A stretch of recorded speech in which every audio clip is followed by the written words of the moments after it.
شروع اللہ کا نام لے کر جو بڑا مہربان نہایت رحم والا ہے۔ الف لام میم را۔ اے نبی، یہ کتاب الہی کی آیتیں ہیں اور جو کچھ تمہارے پروردگار کی طرف سے تم پر نازل ہوا ہے حق ہے، لیکن اکثر لوگ ایمان نہیں لاتے۔ اللہ وہی تو ہے جس نے ستونوں کے بغیر آسمان جیسا کہ تم دیکھتے ہو اتنے اونچے بنائے، پھر عرش پر جلوہ افروز ہوا اور سورج اور چاند کو کام میں لگا دیا۔ ہر ایک میعاد معین تک گردش کر رہا ہے۔ وہی دنیا کے کاموں کا انتظام کرتا ہے۔ اس طرح وہ اپنی آیتیں کھول کھول کر بیان کرتا ہے کہ تم اپنے پروردگار کے روبرو جانے کا یقین کرو۔ اور وہی ہے جس نے زمین کو پھیلایا اور اس میں پہاڑ اور دریا پیدا کیے اور ہر طرح کے میووں کی دو دو قسمیں بنائیں۔ وہی رات کو دن کا لباس پہناتا ہے۔ غور کرنے والوں کے لیے اس میں بہت سی نشانیاں ہیں۔ اور زمین میں کئی طرح کے قطعات ہیں ایک دوسرے سے ملے ہوئے، اور انگور کے باغ اور کھیتی اور کھجور کے درخت۔ بعض کی بہت سی شاخیں ہیں اور بعض کی اتنی نہیں ہوتی، باوجود کہ پانی سب کو ایک ہی ملتا ہے۔ اور ہم بعض میووں کو بعض پر لذت میں فضیلت دیتی ہیں، اور اس میں سمجھنے والوں کے لیے بہت سی نشانیاں ہیں۔ اگر تم عجیب بات سننی چاہو تو کافروں کا یہ کہنا عجیب ہے کہ جب ہم مر کر مٹی ہو جائیں گے تو کیا اثر نو پیدا ہوں گے؟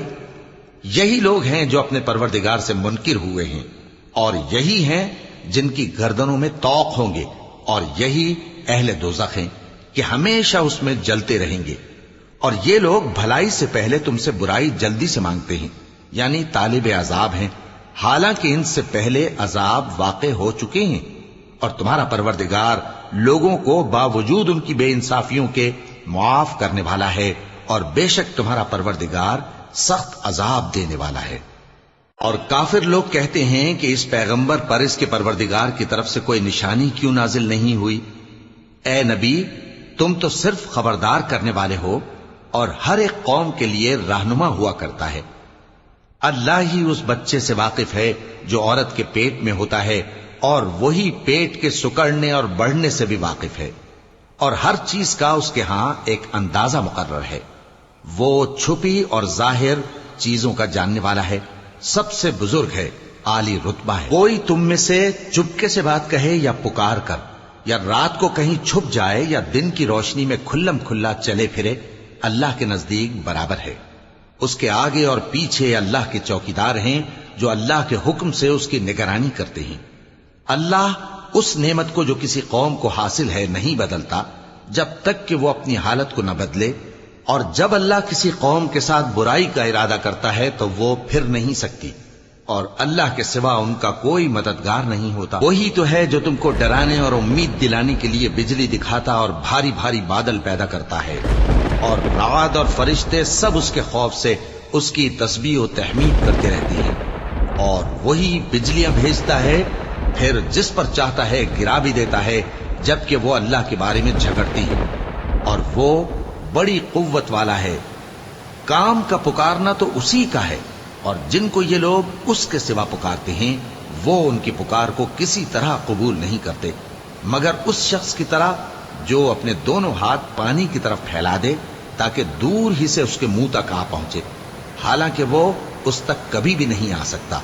اور اسی طرح کافروں کی پکار بیکار ہے۔ اور جتنی مخلوقات آسمانوں اور زمین میں ہے، خوشی سے یا ناخوشی سے اللہ کے آگے سجدہ کرتی ہے، اور ان کے سائے بھی صبح و شام سجدے کرتے ہیں۔ چونکہ آیت سجدہ تلاوت کی گئی ہے، لہذا سامعین پر سجدہ واجب ہے۔ ان سے پوچھو کہ آسمانوں اور زمین کا پروردگار کون ہے؟ تم ہی کہہ دو کہ اللہ۔ ان سے کہو کہ کیا تم نے اللہ کو چھوڑ کر ایسے لوگوں کو کارساز بنایا ہے جو خود اپنے نفع و نقصان کا بھی اختیار نہیں رکھتے؟ کہو کیا اندھا اور آنکھوں والا برابر ہیں، یا اندھیرا اور اجالا برابر ہو سکتا ہے؟ بھلا ان لوگوں نے جن کو اللہ کا شریک مقرر کیا ہے، کیا انہوں نے اللہ کسی مخلوقات پیدا کی ہے جس کے سبب ان کے لیے مخلوقات مشتبہ ہو گئی ہے؟ کہہ دو کہ اللہ ہی ہر چیز کا پیدا کرنے والا ہے، اور وہ یکتا ہے، بڑا زبردست ہے۔ اسی نے آسمان سے مے برسایا، پھر اس سے اپنے اپنے اندازے کے مطابق نالے بہ نکلے، پھر پانی پر پھولا ہوا جھاگ آ گیا، اور جس چیز کو زیور یا کوئی اور سامان بنانے کے لیے آگ میں تپاتے ہیں اس میں بھی ایسا ہی جھاگ ہوتا ہے۔ اس طرح اللہ حق و باطل کی مثال بیان فرماتا ہے۔ سو جھاگ تو سوکھ کر زائل ہو جاتا ہے، اور پانی جو لوگوں کو فائدہ پہنچاتا ہے وہ زمین میں ٹھہرا رہتا ہے۔ اس طرح اللہ صحیح اور غلط کی مثالیں بیان فرماتا ہے تاکہ تم سمجھو۔ جن لوگوں نے اللہ کے حکم کو قبول کیا ان کی حالت بہت بہتر ہوگی، اور جنہوں نے اس کو قبول نہ کیا، اگر روئے زمین کے سب خزانے ان کے اختیار میں ہوں تو وہ سب کے سب اور ان کے ساتھ اتنے ہی اور نجات کے بدلے میں صرف کر ڈالیں، مگر نجات کہاں؟ ایسے لوگوں کا حساب بھی برا ہوگا، اور ان کا ٹھکانہ بھی دوزخ ہے، اور وہ بری جگہ ہے۔ بھلا جو شخص یہ جانتا ہے کہ جو کچھ تمہارے پروردگار کی طرف سے تم پر نازل ہوا ہے حق ہے، وہ اس شخص کی طرح ہے جو اندھا ہے، اور سمجھتے تو وہی ہیں جو عقل مند ہیں، جو اللہ کے عہد کو پورا کرتے ہیں اور قول و قرار کو نہیں توڑتے، اور جن رشتوں کے جوڑے رکھنے کا اللہ نے حکم دیا ان کو جوڑے رکھتے، اور اپنے پروردگار سے ڈرتے رہتے اور برے حساب سے خوف رکھتے ہیں، اور جو اپنے پروردگار کی خوشنودی حاصل کرنے کے لیے مصائب پر صبر کرتے ہیں اور نماز پڑھتے ہیں، اور جو مال ہم نے ان کو دیا ہے اس میں سے پوشیدہ اور ظاہر خرچ کرتے ہیں، اور نیکی سے برائی کو دور کرتے ہیں، یہی لوگ ہیں جن کے لیے عاقبت کا گھر ہے، یعنی ہمیشہ رہنے کے باغات جن میں وہ داخل ہوں گے، اور ان کے باپ دادوں اور بیویوں اور اولاد میں سے جو نیکوکار ہوں گے وہ بھی بہشت میں جائیں گے، اور فرشتے بہشت کے ہر ایک دروازے سے ان کے پاس آئیں گے اور کہیں گے تم پر سلام ہو، یہ تمہاری ثابت قدمی کا بدلہ ہے، اور عاقبت کا گھر خوب گھر ہے۔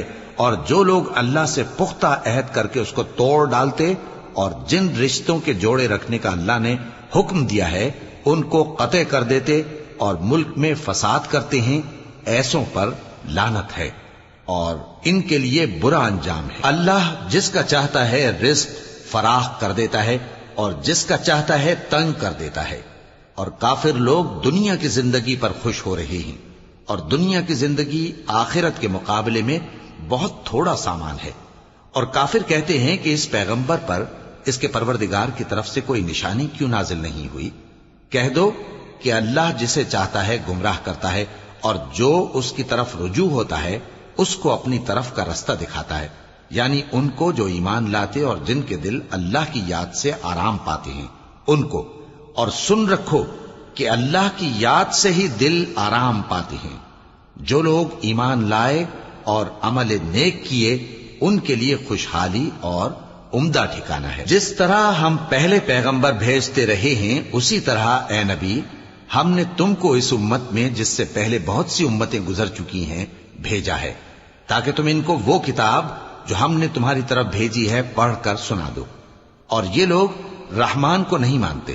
کہہ دو وہی تو میرا پروردگار ہے، اس کے سوا کوئی معبود نہیں، میں اسی پر بھروسہ رکھتا ہوں اور اسی کی طرف رجوع کرتا ہوں۔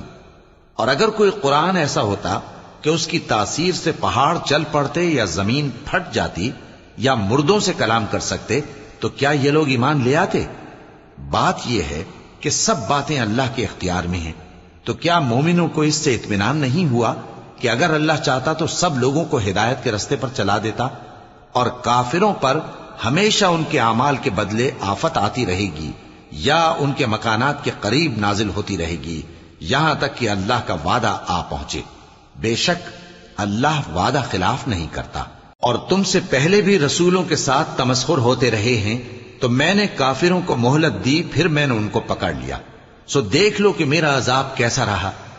تو کیا وہ جو ہر شخص کے اعمال کا نگراں و نگہبان ہے وہ بتوں کی طرح بے علم و بے خبر ہو سکتا ہے؟ اور ان لوگوں نے اللہ کے شریک مقرر کر رکھے ہیں۔ ان سے کہو کہ ذرا ان کے نام تو لو۔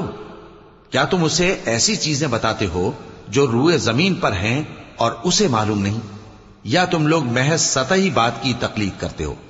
اصل یہ ہے کہ کافروں کو ان کے فریب خوبصورت معلوم ہوتے ہیں اور وہ ہدایت کے رستے سے روک لیے گئے ہیں، اور جسے اللہ گمراہ رہنے دے اسے کوئی ہدایت کرنے والا نہیں۔ ان کو دنیا کی زندگی میں بھی عذاب ہے اور آخرت کا عذاب تو بہت ہی سخت ہے، اور ان کو اللہ کے عذاب سے کوئی بھی بچانے والا نہیں۔ جس جنت کا پرہیزگاروں سے وعدہ کیا گیا ہے اس کی شان یہ ہے کہ اس کے نیچے نہریں بہ رہی ہیں، اس کے پھل ہمیشہ باقی رہنے والے ہیں اور اس کے سائے بھی۔ یہ ان لوگوں کا انجام ہے جو متقی ہیں، اور کافروں کا انجام دوزخ ہے۔ اور جن لوگوں کو ہم نے کتاب دی ہے وہ اس کتاب سے جو تم پر نازل ہوئی ہے خوش ہوتی ہیں، اور بعض فرقے اس کی بعض باتیں نہیں بھی مانتے۔ کہہ دو کہ مجھ کو یہی حکم ہوا ہے کہ اللہ ہی کی عبادت کروں اور اس کے ساتھ کسی کو شریک نہ بناؤں۔ میں اسی کی طرف بلاتا ہوں اور اسی کی طرف مجھے لوٹنا ہے۔ اور اسی طرح ہم نے اس قرآن کو عربی زبان کا فرمان بنا کر نازل کیا ہے، اور اگر تم علم آ جانے کے بعد ان لوگوں کی خواہشوں کے پیچھے چلو گے تو اللہ کے سامنے کوئی نہ تمہارا مددگار ہوگا اور نہ کوئی بچانے والا۔ اور اے نبی، ہم نے تم سے پہلے بھی پیغمبر بھیجے تھے اور ان کو بیویاں اور اولاد بھی دی تھیں، اور کسی پیغمبر کے اختیار کی بات نہ تھی کہ اللہ کے حکم کے بغیر کوئی نشانی لے آتا۔ ہر حکم قضا کتاب میں لکھا ہوا ہے۔ اللہ جس چیز کو چاہتا ہے مٹا دیتا ہے اور جس کو چاہتا ہے باقی رکھتا ہے، اور اسی کے پاس اصل کتاب ہے۔ اور اگر ہم کوئی عذاب جس کا ان لوگوں سے وعدہ کرتے ہیں تمہیں دکھائیں، یعنی تمہارے روبرو ان پر نازل کریں، یا تمہاری مدت حیات پوری کر دیں، یعنی تمہارے انتقال کے بعد عذاب بھیجیں، تو تمہارا کام ہمارے احکام کا پہنچا دینا ہے اور ہمارا کام حساب لینا ہے۔ کیا انہوں نے نہیں دیکھا کہ ہم زمین کو اس کے کناروں سے گھٹاتے چلے آ رہے ہیں؟ اور اللہ جیسا چاہتا ہے حکم کرتا ہے، کوئی اس کے حکم کا رد کرنے والا نہیں، اور وہ جلد حساب لینے والا ہے۔ جو لوگ ان سے پہلے تھے وہ بھی بہتیری تدبیریں کرتے رہے ہیں، سو تدبیر تو سب اللہ ہی کی ہوتی ہے۔ ہر شخص جو کچھ کر رہا ہے اللہ اسے جانتا ہے، اور کافر جلد معلوم کر لیں گے کہ آخرت میں اچھا انجام کس کے لیے ہوتا ہے۔ اور کافر لوگ کہتے ہیں کہ تم پیغمبر نہیں ہو۔ کہہ دو کہ میرے اور تمہارے درمیان اللہ اور وہ شخص جس کے پاس کتاب آسمانی کا علم ہے بطور گواہ کافی ہے۔